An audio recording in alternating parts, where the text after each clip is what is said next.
Bonjour, je m'appelle Claude Rougeron. Je viens de publier à l'Harmattan un nouveau livre dont le titre est « Pour une éthique renouvelée de la santé publique » et le sous-titre « L'accès aux soins en médecine générale ». En fait, le sous-titre sous-tend le cœur du problème et le titre une manière de répondre à ce grave problème de société. Quel est le problème soulevé par votre livre?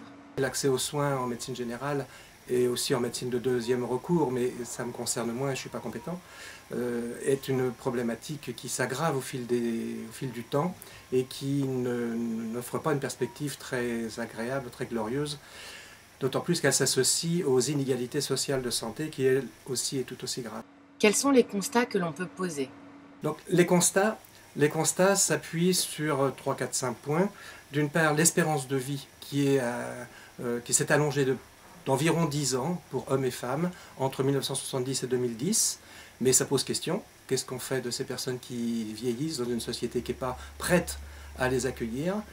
Deuxième constat, c'est l'Organisation mondiale de la santé qui nous explique que le système de santé français est passé de la première place au monde à la 8e place en Europe en 2011.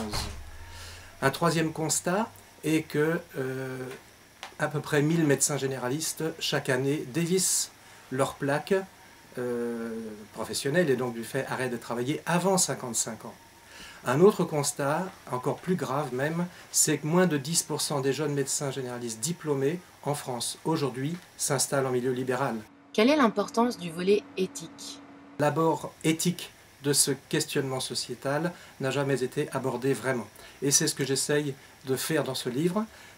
Donc quels sont les repères éthiques sur lesquels on peut s'appuyer pour arriver à essayer de résoudre ce problème qui n'arrive à pas se résoudre bien sûr d'un coup de baguette magique, évidemment. Et il faut sortir de cette spirale négative.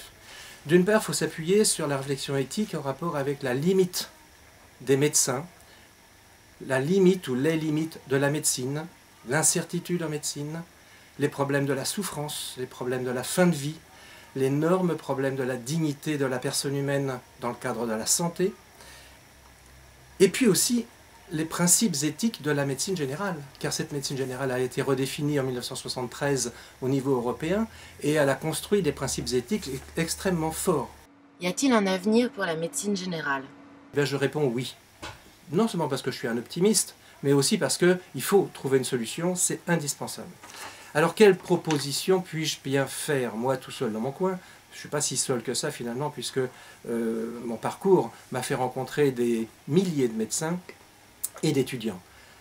Tout d'abord, je trouve qu'il est un peu choquant du fait que le médecin généraliste libéral, surtout en secteur 1, est complètement contraint et administré dans ses tarifs et dans ses pratiques. Il est quand même choquant que son ancienneté ne soit pas valorisée. Là, il y a un vrai travail à faire. Deuxième proposition, c'est la création d'unités médicales de famille territoriales. Une sorte de maison de santé pluridisciplinaire, comme il s'en fait un peu partout en France aujourd'hui, et tant mieux, mais beaucoup plus poussée, beaucoup plus réfléchie, pour aller plus loin. Et notamment avec l'introduction de salariat.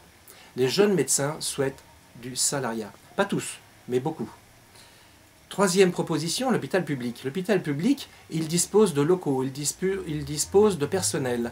Et l'utilisation optimale des surfaces et du personnel dans les hôpitaux publics pourrait être améliorée, et notamment au bénéfice d'une offre de soins de médecine générale dans le respect des règles éthiques de la médecine générale. Une quatrième proposition, c'est les centres communaux de santé.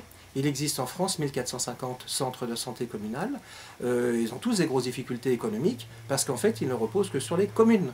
Et ce n'est pas normal, ce n'est pas satisfaisant que ces centres communaux de santé reposent que sur les communes. L'administration territoriale, les ARS doivent s'investir. Expliquez-nous personnellement votre engagement.